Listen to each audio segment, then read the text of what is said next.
यहूदी लॉबी जो है वो मास्टरमाइंड थी और हमारी जो एस्टेब्लिशमेंट है वो उनके हाथ की कठपुतली थी और यहूदियों ने हमारी फौज, हमारी एस्टेब्लिशमेंट के जरिए से इमरान खान को लॉन्च किया। आपको शर्म नहीं आ रही है ये बात करते हुए? तो ये अंदर की एक खुफिया मुलाकात की मैं आपको खबर दे रहा हूं। एस्टेब्लिशमेंट के मुखालफत में मैं ये बात नहीं करने लगा। मैं खान साहब के लिए जो तासुर पैदा किया जा रहा है कि वो यहूदी एजेंट हैं, मैं इस तासुर को ज़ाइल करने के लिए बात करने लगा हूँ। अस्सलाम वालेकुम नाज़रीन, मैं हूँ शबी हसन आबिदी और आप देख रहे हैं मेरा YouTube channel शबी Hasan Abidi official. नाज़रीन, तहरीक इंसाफ के चेयरमैन इमरान खान के ऊपर एक दफ़ा फिर हमला किया गया है कि वो यहूदी एजेंट हैं और यहूदी लॉबी उनको सपोर्ट कर रही है और यहूदी अखबार जो है वो उनके हक़ में ख़बरें शाया कर रहे हैं। तो ये इस चीज़ का सबूत है कि वो यहूदी एजेंट हैं। खारजा पॉलिसी के बरतानवी तजियाकार हैरी रिचर्ड का मज़मून शाया हुआ है। इसराइली अखबार यरूशलेम पोस्ट में उन्होंने इस हवाले से बात की है कि इमरान खान अवामी सतह पर इसराइल मुखालिफ हैं, ताहम अंदरून खाना वो हमारे हम ख्याल हैं। यानी कि वो साढ़े बंदे ने अब नाच रहे हैं सारे नून लीगी। एहसन इकबाल ने हर्जा सराई की है खूब कि देखो जी हम नहीं कहते थे यहूदी एजेंट है। जो एहसन इकबाल ने बात की है ना, अभी देखें मैं उसको पोस्टमार्टम करने लगा हूँ। अच्छा जी, वो रायामा और खारजा पॉलिसी बदल सकते हैं। इसराइल से ताल्लुकात में पाकिस्तान के एस्टेब्लिशमेंट की जानिब से मजबूत मज़ाहमत का सामना है। वो अपना फ़र्ज़ निभा रहे हैं, अपने फ़र्ज़ मनसबी निभा रहे हैं, मजबूत मज़ाहमत का सामना है। लेकिन इस हवाले से भी कुछ तफसीलात हैं, वो मैं आपके सामने रखूँगा। मसले के हल के लिए मौजूदा सियासी क़यादत को बदलना होगा। यानी कि मौजूदा जो सियासी क़यादत है वो मुस्लिम लीग नून की सियासी क़यादत है, तो इसको बदलना होगा क्योंकि ना वो हमारे दोस्त हैं, ना वो हमारे एजेंट हैं, ना हमारे उनके साथ कोई ताल्लुकात हैं। वो हमारे दुश्मन हैं, वो हमें पसंद नहीं करते, तो उनको बदलना होगा। वो बहुत अच्छे हैं, वो बहुत अच्छे हैं। खान साहब जो है वो हमारे बंदे हैं। खान साहब को गंदा किया जा रहा है, उनको जो है वो अच्छा जाहिर किया जा रहा है। ठीक है जी, कि वो उनके साथ उनके होते हुए जो है वो हमारे ताल्लुकात बेहतर नहीं हो सकते, पाकिस्तान हमें तस्लीम नहीं कर सकता। तो ये चीज़ें थी जो कि छपी, और भी डिटेल्स हैं लेकिन ये मोटी मोटी चीज़ें जिनके ऊपर जो है वो खूब बगले बजाई जा रही हैं। अच्छा, अब इनका करते हैं हम पोस्टमार्टम। सबसे पहले तो ये है कि खान साहब के बारे में ये कहा गया कि खान साहब जो है वो अवामी सतह पर इसराइल मुखालिफ हैं, लेकिन अंदरून खाना वो हम ख्याल हैं, यानी कि वो हमारे बंदे हैं, अंदर अंदर से वो हमारे साथ हैं। खान साहब ने अवामी सतह पर क्या बात की, ये देखते हैं ज़रा। ये इसराइल की कोशिश है कि मुसलमानों को लड़ाओ। ये जितनी आग लगी हुई है ना मुसलमान दुनिया में, आप इसके पीछे कहीं ना कहीं जाएंगे तो इसराइल होगा। क्योंकि इसराइल की बड़ी सिंपल कोशिश ये है कि वो ये आपस में लड़ते रहें और ये कमजोर होते रहें। ईरान इराक की लड़ाई करवाई, फिर इराक को तबाह करवाया, इसके पीछे है वो। अब वो वजीर आज़म बनने के बाद उनकी पॉलिसी क्या थी, इसके ऊपर भी आप जरा एक नजर डालें। जो भी कोई मुल्क करे, हमारा तो मौक़िफ़ बड़ा क्लियर है और हमारा मौक़िफ़ कायद आज़म मोहम्मद अली जिन्ना ने 1947 में क्लियर कर दिया था, 1948 में, कि हम इसराइल को कभी तस्लीम नहीं कर सकते जब तक फ़लस्तीनों को उनका हक नहीं मिलता, उनको एक जस्ट सेटलमेंट नहीं होती। ये तो इसलिए पाकिस्तान नहीं तस्लीम कर सकता इसराइल को। इंसान अल्लाह को जवाब दे। मेरा तो ये ज़मीर कभी भी नहीं मानेगा ये करने को, मैं तो ये कभी भी एक्सेप्ट नहीं कर सकता। जी नाज़रीन, ये वो पॉलिसी है, ये वो बयानात हैं जो तहरीक इंसाफ के चेयरमैन इमरान खान वज़ीर आज़म बनने के बाद बहैसियत वज़ीर आज़म इसराइल के ख़िलाफ़ दे रहे थे। ऐसे मौके पर दे रहे थे जब सऊदी अरब जो है वो इसराइल को तस्लीम कर रहा था। आपके पास एक जवाब भी था इसराइल को तस्लीम करने का, लेकिन खान साहब ने ऐसे वक्त में भी इसराइल को तस्लीम ना करने का सख्त मौक़िफ़ अपनाया और वज़ीर आज़म होते हुए उन्होंने मौक़िफ़ अपनाया। इसका मतलब यह है कि ये वज़ीर आज़म नहीं बोल रहे थे, ये आपकी खारजा पॉलिसी बोल रही थी, ये तहरीक इंसाफ की खारजा पॉलिसी बोल रही थी, ये वज़ीर आज़म की खारजा पॉलिसी बोल रही थी। ये वो चीज़ बोल रही थी जो खान साहब के अंदर है। बाहर वाला पहले आपने देख लिया, अंदर वाला सूरत हाल आपने अब देख ली। तो ये तो मैंने आपके सामने सबूत रख दिया कि तहरीक इंसाफ के चेयरमैन इमरान खान जो है वो इसराइल मुखालिफ थे, इसराइल मुखालिफ हैं और वो इसराइल मुखालिफ इंशाअल्लाह ताला रहेंगे भी। अच्छा जी, अब अगला ये है कि मौजूदा दौरे हुकूमत में इसराइल को तस्लीम नहीं किया जा सकता। जो मौजूदा इस वक्त हुकूमत है, इसको मौजूदा क़यादत को बदलना होगा, यानी कि मुस्लिम लीग नून को बदलना होगा, तहरीक इंसाफ के चेयरमैन इमरान खान को लाना होगा, फिर कहीं जाके पाकिस्तान जो है वो इसराइल को तस्लीम कर सकता है या पाकिस्तान के साथ इसराइल के ताल्लुकात आगे बढ़ सकते हैं। और एक चीज़ आपके सामने जो है वो रखना चाहता हूँ। अरशद शरीफ साहब को कौन नहीं जानता, शहीद अल्लाह मियां उन्हें की रहमत करे, इन्वेस्टिगेटिव जर्नलिस्ट थे। अच्छा जी, ये ख़बर जो है वो उन्होंने ब्रेक की थी 9 अगस्त 2017 की ये ख़बर है जो उन्होंने ब्रेक की थी। Investigative journalist of ARY News, Arshad Sharif, has revealed that the former Prime Minister Nawaz Sharif's son, Hassan Nawaz, through his FZ Capital company, has partnered with two companies who have appointed Jewish people on the director position. हसास नौयत की ये position होती है. This should be noted that Nawaz Sharif was disqualified for holding अकामा of the same company. Nawaz Sharif साहब जो हैं वो इस ही कंपनी के अकामा होल्डर थे जिसके जो डायरेक्टर हैं वो इसराइली थे, यहूदी थे. अच्छा जी, David Perlman was the owner of one of the partner companies Temple Secretaries from the 1994 to 2011. This company has appointed Barbara Kahan on the noted position, who has been a director of Israeli Solidarity Campaign. तो नाज़रीन, ये मैंने आपके सामने एक हकीकत रखी है इंतहाई हसास नौयत की. अब मैं आपको खबरें दे रहा हूँ इंतहाई हसास नौयत की. अरशद शरीफ ने अपनी जान गंवाई है इन खबरों की बुनियाद पर. ये मैं आपके सामने रख रहा हूँ, ये आपको मैं बता रहा हूँ कि ये जो यहूदी अखबार कह रहा है ना कि मसले के हल के लिए मौजूदा क़यादत को चेंज करना होगा, तो मसले के हल से मुराद ये है कि पाकिस्तान और इसराइल के ताल्लुकात को बेहतर बनाने के लिए और पाकिस्तान जो है वो इसराइल को तस्लीम करे, इसके लिए मौजूदा क़यादत को चेंज करना पड़ेगा. तो ये बात करके ये तासुर पैदा करने की कोशिश की गई कि जो मौजूदा क़यादत यानी कि मुस्लिम लीग नून जो है ये इसराइली नवाज नहीं है, इनके इसराइल के साथ किसी किस्म के ताल्लुकात नहीं हैं, ये इसराइल दोस्त पॉलिसी नहीं रखते हैं और ये पाकिस्तान और इसराइल कभी आपस में दोस्त नहीं बन सकते इनके होते हुए. तो ये तासुर पैदा करने की कोशिश की है. मैंने इस तासुर को ज़ाइल कर दिया है. मैंने ये सबूत दिया है कि इमरान खान के ताल्लुकात नहीं हैं यहूदियों के साथ, इन लोगों के ताल्लुकात हैं. मुस्लिम लीग नून के जो लोग हैं, इनकी जो क़यादत है, जो मियाँ साहब हैं, इनके ताल्लुकात हैं. मौजूदा जो क़यादत है इनके ताल्लुकात हैं इसराइल के साथ. ये झूठ बोला गया है इस अखबार के अंदर, ये प्लांटेड स्टोरी है और ये अवाम में तासुर पैदा करने की कोशिश की गई है कि हम जो हैं वो इसराइली एजेंट नहीं हैं. अच्छा, अगली चीज़ जो अखबार लिख रहा है वो ये कि इसराइल से ताल्लुकात में पाकिस्तान की इस्टेब्लिशमेंट की जानिब से मजबूत मुज़ाहमत का सामना है. वो मुज़ाहमत क्यों ना करें? वो पाकिस्तान के साथ वफादारी करेगी कि वो आपके साथ वफादारी करेगी? उनके आपके साथ कोई माली फ़वाइद नहीं है, उनके आपके साथ कोई कारोबारी फ़वाइद नहीं है, उनके आपके साथ कोई ज़ाती फ़वाइद नहीं है कि वो आपकी मुज़ाहमत ना करें. जिन्होंने मुज़ाहमत नहीं करनी उन्होंने नहीं करनी. जिनके माली फ़वाइद हैं, जिनके कारोबारी फ़वाइद हैं, जिनके साथी फ़वाइद हैं, वो मुज़ाहमत नहीं करते और वो मुज़ाहमत उन्होंने कभी ज़िंदगी में नहीं की. कभी कोई बयान ऐसा सामने लाकर आप दिखा दें कि इसराइल मुखालिफ मुस्लिम लीग नून की क़यादत ने माजी में दिया हो.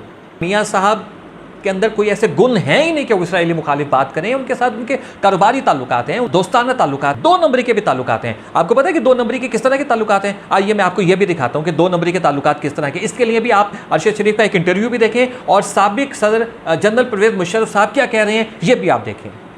गालिबन 2005 में जब सऊदी अरेबिया में स्टील मिल शरीफ खानदान कायम कर रहा था तो कुछ इतलात थी कि शायद इजराइल से कोई इक्विपमेंट मंगवाया गया, उसमें टैंपरिंग की गई, रिकॉर्ड्स वगैरह चेंज किए, लेकिन सऊदी अरब में वो माल पकड़ा गया और उसके बाद हुसैन नवाज पे गालिबन कोई कार्रवाई होनी थी. तो उस वक्त सदर थे जनरल मुशर्रफ, तो उनके इल्म में ऐसी कोई चीज़ थी तो उन्होंने बाकायदा तौर पर इसकी तस्दीक की. यानी कि जब शरीफ खानदान सऊदी अरेबिया में भी था वहाँ भी टैंपरिंग करके इजराइल से अपनी स्टील मिल के लिए इक्विपमेंट मंगवाने की उन्होंने कोशिश की थी और इसकी तस्दीक साबिक सदर ने किस तरह से की, आइए देखते हैं. क्या कोई ऐसा वाकया हुआ था 2005 में जब ये हिल मेटल एस्टेब्लिशमेंट और अजीजिया स्टील मिल लग रही थी तो कोई सऊदी अरब ने कोई कार्रवाई शुरू की थी हुसैन नवाज के खिलाफ कि उन्होंने जो इक्विपमेंट मंगवाया था वो गालिबन इजराइल से था और फिर आपके पास भी इस हवाले से कोई दरखास्त आई थी कि ना कोई बचत करवाएं? हाँ, सही बात आया था. इन्होंने जो इक्विपमेंट लिया है वहाँ सऊदी अरेबिया में, मुझे याद है वो इसराइल थे, इसराइली मैन्युफैक्चर, लेकिन अब उसकी डिटेल्स मुझे याद नहीं है, बट ये बात मशहूर है और इन्होंने बिल्कुल इसराइली इक्विपमेंट खरीदा है और लगाया अपने पैसे. जी नाज़रीन, आपने देख लिया कि इसराइल के साथ उनके ना सिर्फ माली ताल्लुकात हैं, उनके कारोबारी ताल्लुकात हैं, ज़ाती ताल्लुकात भी यकीनन होंगे, कैसे नहीं मुमकिन कि नहीं होंगे. तो 2 नंबरी वाले ताल्लुकात भी, करप्शन के भी ताल्लुकात जो है वो इसराइल के साथ हैं. इनके जो इल्ज़ाम इनके ऊपर लगाया जाता है कि ये करप्ट लोग हैं, ये करप्शन के ताल्लुकात भी जो है ना वो इन्होंने इसराइल के साथ बनाए हुए. और उसके बाद खबरें क्या छपवा रहे हैं? प्लांटेड स्टोरियाँ, पेड स्टोरियाँ, ताकि लोगों के दिलों में जो है वो अपने लिए मोहब्बत पैदा की जाए कि हम तो इसराइल मुखालिफ हैं. नाज़रीन, 2019 पाकिस्तान तहरीक इंसाफ की हुकूमत थी और खान साहब वज़ीर आज़म थे. उस वक्त वज़ीर आज़म हाउस में एक मुलाकात करवाई जाती है. मेरे अल्फाज के ऊपर गौर कीजिएगा, मुलाकात करवाई जाती है सहाफ़ियों की, तहरीक इंसाफ के चेयरमैन इमरान खान के साथ. तमाम सहाफ़ी, बड़े बड़े सहाफ़ी बैठे हैं उसमें. हामिद मीर साहब भी वहाँ पर मौजूद हैं। यही वजह है कि मैंने आपसे कहा था कि अगर इस खबर की तस्दीक करनी है तो हामिद मीर साहब से इस खबर की तस्दीक की जा सकती है। हामिद मीर साहब जो हैं वो इस सहाफ़ियों की इस मुलाकात में वहाँ पर मौजूद हैं, खान साहब के पास वज़ीर-ए-आज़म हाउस में। तमाम सहाफ़ी दलाइल दे रहे हैं तहरीक इंसाफ के चेयरमैन और उस वक्त के वज़ीर-ए-आज़म पाकिस्तान इमरान खान को कि हमें इसराइल को तस्लीम कर लेना चाहिए। नाज़रीन, मैं आपको फिर बता रहा हूँ, मैं बहुत ही हसास नौयत की बात करने लगा हूँ। अब मैं आपको अपने जिगर का खून पिलाने लगा हूँ। बहुत संजीदा बात है। अब सारे वहाँ पर जो है वो खान साहब को कायल कर रहे हैं या उनके साथ बात कर रहे हैं या उनको दलीलें दे रहे हैं कि हमें इसराइल के साथ ताल्लुकात को अब बेहतर करना चाहिए या हमें इसराइल को दूसरे मायनों में अगर मैं ये कहूँ तस्लीम कर लेना चाहिए। और खान साहब जो है वो इंतहाई खामोशी से सब कुछ सुन रहे हैं। ये मुलाकात करवाई गई थी सहाफ़ियों को ज़हनी तौर पर तैयार करके कि जहन साजी की जाए खान साहब की, और अपने अपने प्रोग्राम्स में और अपने अपने कॉलम्स में जो है वो इस हवाले से अब लिखा जाए ताकि लोगों की भी जो है वो जहन साजी हो के तस्लीम किया जाए इसराइल को, या इसराइल के साथ पॉलिसी जो है वो अपनी तब्दील की जाए। तो तहरीक इंसाफ के चेयरमैन इमरान खान और उस वक्त के वज़ीर-ए-आज़म इमरान खान ने जो है वो हामिद मीर साहब की तरफ देखा और उनसे कहा कि हामिद, तुम क्या कहते हो? हामिद मीर साहब ने कायद-ए-आज़म की तस्वीर लटक रही थी, उसकी तरफ इशारा करके कहा कि आप बड़े लीडर हैं या ये बड़े लीडर हैं? तो खान साहब ने हामिद मीर साहब के कहने पर तस्वीर की तरफ देखा और उन्होंने कहा कि बेशक ये हम सब के लीडर हैं। और फिर उसके बाद उन्होंने एक वहाँ पर जुमला बोला कि जो इनकी पॉलिसी रही है इसराइल के लिए वो ही मेरी पॉलिसी है इसराइल के लिए। हम इसराइल को कभी भी तस्लीम नहीं कर सकते हैं, हम इसराइल के साथ कभी भी ताल्लुकात इस्तवार नहीं कर सकते हैं। चिट्टा जवाब दिया था खान साहब ने वहाँ पर इसराइल को तस्लीम करने के हवाले से। ये जो लिख रहे हैं ना कि खान साहब अवामी सतह पर जो है वो इसराइल मुखालिफ हैं और अंदरूनी तौर पे वो हमारे हामी हैं, तो ये अंदर की एक खुफिया मुलाकात की मैं आपको खबर दे रहा हूँ। अंदरूनी तौर पर भी खान साहब ने चिट्टा इनकार किया था इसराइल को तस्लीम करने के लिए। और इसराइल के अखबारों में आप प्लांटेड स्टोरियाँ डाल के ये साबित कर देंगे कि जी वो इसराइली एजेंट था और वो अंदरूनी खाना इसराइल का हामी है। चिट्टा झूठ, बंदा झूठ भी वो बोले कि जो पकड़ा ना जाए। कच्चे मुंह नाल चिट्टे झूठ बोल दे हो तुसी। अच्छा नाज़रीन, मैंने अब आर्मी चीफ़, उस वक्त के आर्मी चीफ़ का नाम भी ले लिया है और मैंने इस्टेब्लिशमेंट का भी जो है वो बता दिया कि ये मुलाकात जो है इस्टेब्लिशमेंट नहीं करवाई थी, आर्मी चीफ़ ने उस वक्त की करवाई थी। तो मैं इसके पीछे का मकसद भी अब सहाफ़ी होने के नाते जो है वो मेरा फ़र्ज़ बनता है कि मैं इसके पीछे, इस मुलाकात करवाने के पीछे या इसराइल के साथ ताल्लुकात बेहतर बनाने के लिए या इसराइल को तस्लीम करने के हवाले से जो भी उस वक्त उनके जहन में था, उस हवाले से भी आपको बता दूँ कि ये क्यों कदम जो है वो उठाया जा रहा था। ख़बरें बड़ी बावसूख ज़राए से जो है हमारी पाक फ़ौज को मौसूल हो चुकी थी कि जो इसराइल है वो राजस्थान के ज़रिए से हमारी एटमी जो प्लांट है उसके ऊपर हमला आवर होना चाह रहा है और वो वहाँ से हमला करेगा, ये प्लानिंग चल रही है। लेकिन इत्तेफाक ऐसा हुआ कि भारत ने जब घुसने की कोशिश की तो जिस तरीके से हमारी एयर फोर्स ने भारत को जो है यहाँ से मार के भगाया, तो इसराइली जो है ना वो डर गए कि नहीं यार ये काम नहीं करना है और हम जो है वो पाकिस्तान के ऊपर जो है एयर अटैक नहीं करेंगे, वरना तो ये तो हमें भी खा जाएंगे। तो जब ये सारी सूरत हाल हो गई तो फिर हमारी इंटेलिजेंस एजेंसीज जो है वो उनको फिर मज़ीद जब वो उन्होंने इसकी इन्वेस्टिगेशन की तो पता ये चला कि भारत और इसराइल का गठजोड़ जो है वो तो सारी दुनिया को भी पता है, लेकिन पाकिस्तानी एटमी प्लांट जो हैं वो उनको तबाह करने के लिए ये गठजोड़ था। तो उस वक्त के army chief general Qamar Javed Bajwa ने ये सोचा कि हमें इसराइल और भारत का गठजोड़ तोड़ने के लिए हमें इसराइल के साथ बातचीत करनी चाहिए। कारोबारी ताल्लुकात नहीं थे उनके इसराइल के साथ, जिस तरीके से ये नून लीग के कारोबारी मियाँ साहब के कारोबारी ताल्लुकात मैंने अभी आपके सामने रखे हैं। कोई करप्शन के ताल्लुकात नहीं थे हमारे आर्मी चीफ के जनरल कमर जावेद बाजवा के इसराइल के साथ। इस मुल्क की सालमियत के लिए उन्होंने सोचा, ये स्ट्रेटजी है यार। ये जंग की स्ट्रेटजीज होती हैं कि आपने किसके साथ इतिहाद करके किसको मारना है या किसको बचाने के लिए किसके साथ आपने इतिहाद करना है। अब जब एक दुश्मन हमारा बैठा हुआ है हमें खाने के लिए और उसने इसराइल के साथ इतिहाद कर लिया है, तो अगर हम उसका और इसराइल का इतिहाद तोड़ना चाहते हैं तो ये स्ट्रेटजी का हिस्सा है। उन्होंने ठीक सोचा उस वक्त कि हमें जो है इसराइल के साथ बात करनी चाहिए। तो ये इसके पीछे एक बैकग्राउंड थी जो मैंने आपके सामने रख दी। अच्छा जी, अब मैं बात करूँगा एहसन इकबाल साहब के बारे में, जो मुँह से बकवास करते हुए सोच ही नहीं रहे हैं कि वो क्या कह रहे हैं। उन्होंने बादिउल नज़र में ये कहा है, एहसन इकबाल साहब ने ये कहा है कि जो हमारी फ़ौज और जो हमारे उस वक्त के आर्मी चीफ और वो हमारे उस वक्त के जो इस्टेब्लिशमेंट थी, यानी कि 2018 में जब इमरान खान साहब आए हैं, तो वो इसराइली थे, वो इसराइली एजेंट थे। ये उन्होंने बादिउल नज़र में कहा है, ये एहसन इकबाल साहब ने कहा है।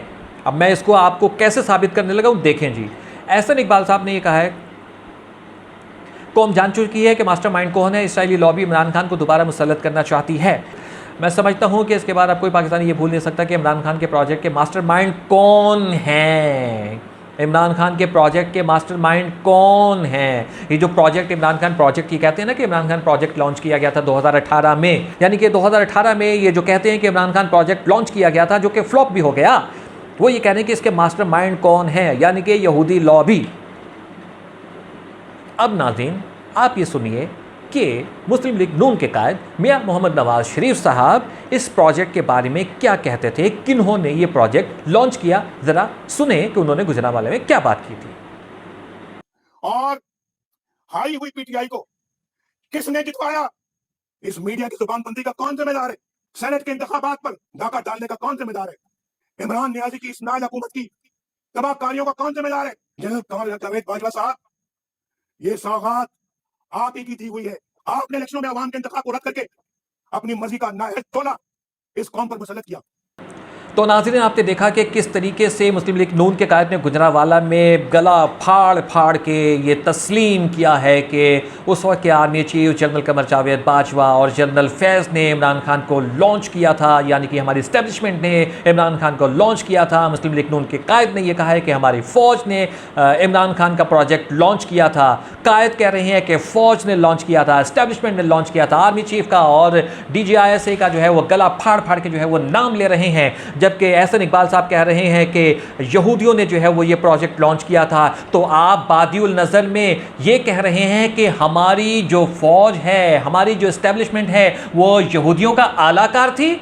क्या हमारी जो इस्टेब्लिशमेंट है, आपके कहने का मतलब ये है कि वो यहूदियों के या फिर इसराइलियों के हाथ की कठपुतली थी? आप इतना बड़ा इल्ज़ाम लगा रहे हैं हमारी इस्टेब्लिशमेंट के ऊपर। आपको बात करते हुए ये समझ नहीं आती है कि आप ये जो बात कर रहे हैं इसके नताइज क्या निकल सकते हैं, इसके मतलब क्या निकल सकते हैं। एक जानिब आप लोग ये कह रहे हैं कि प्रोजेक्ट इमरान खान लॉन्च किया था इस्टेब्लिशमेंट ने, और दूसरी जानिब आप ये कह रहे हैं कि अब ये देखा जा सकता है, कोई भी जो है वो ये देखने में या समझने में भूल नहीं कर सकता है कि इमरान खान के प्रोजेक्ट के मास्टरमाइंड कौन थे, यानी कि यहूदी मास्टरमाइंड थे। यहूदी लॉबी जो है वो मास्टरमाइंड थी और हमारी जो इस्टेब्लिशमेंट है वो उनके हाथ की कठपुतली थी, और यहूदियों ने हमारी फ़ौज, हमारी इस्टेब्लिशमेंट के ज़रिए से इमरान खान को लॉन्च किया। आपको शर्म नहीं आ रही है ये बात करते हुए? आप ये कह रहे हैं बादिउल नज़र में, बल्कि बादिउल नज़र का भी मैं जो है वो लफ्ज़ इस्तेमाल नहीं करूँगा। वाज़े तौर पे आप ये कह रहे हैं कि हमारी जो फ़ौज थी, हमारी जो इस्टेब्लिशमेंट थी वो यहूदियों की आलाकार थी। आपको शर्म आनी चाहिए, आपको अपने अल्फाज वापस लेने चाहिए। नाज़रीन आपको ये मेरी वीडियो पसंद आए तो वीडियो को लाइक कीजिएगा, चैनल को सब्सक्राइब कीजिएगा।